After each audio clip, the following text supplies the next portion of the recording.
मूल होण्याचे औषध देण्याचे बहाण्याने एरंडोली येथे एका दाम्पत्याची फसवणूक करून चोरी करणाऱ्यास माधवनगर येथील जुन्या जकात नाक्यापासून ताब्यात घेतले।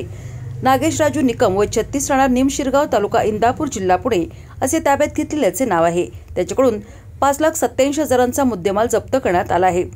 स्थानिक गुन्हे अन्वेषण शाखेच्या पथकाने ही कारवाई पार पाडली आहे।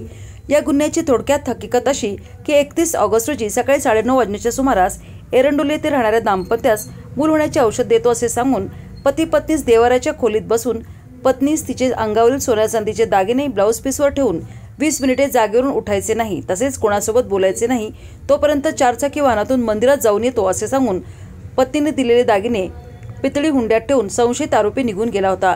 तो परत न आल्याने आपली फसवणूक झाल्याचे लक्षात आल्याने त्यांनी मिरज ग्रामीण पोलीस ठाण्यात गुन्हा दाखल केला होता। या गुन्ह्याच्या अनुषंगाने स्थानिक गुन्हे अन्वेषण शाखेचे एक पथक तयार करण्यात आले।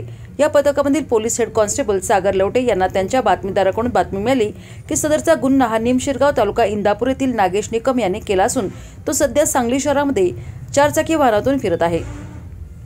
माहिती मिळताच पथकाने माधवनगर जुना जकात नाका येथे सापळा लावून वाहन चालकास पळून जाण्याची संधी न देता त्यास ताब्यात घेतले। पंचासमक्ष 4चाकीची झडती घेतली असता वाहनाच्या डिकीमध्ये पितळेचा हंडा तर चालकाचे शेजारी असलेल्या गिअरच्या समोरील बाजूस कापडामध्ये बांधून ठेवलेले सोन्या चांदीचे दागिने मिळून आले।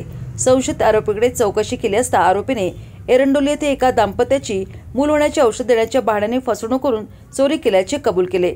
लागलीच मुद्देमाल आणि गुन्हा करण्यासाठी वापरलेले 4चाकी वाहन पुढील तपासकामी पंचासमक्ष जप्त करून आरोपी आणि जप्त मुद्देमाल पुढील तपासकामी मिरज ग्रामीण पोलीस ठाण्याकडे वर्ग करण्यात आले आहे।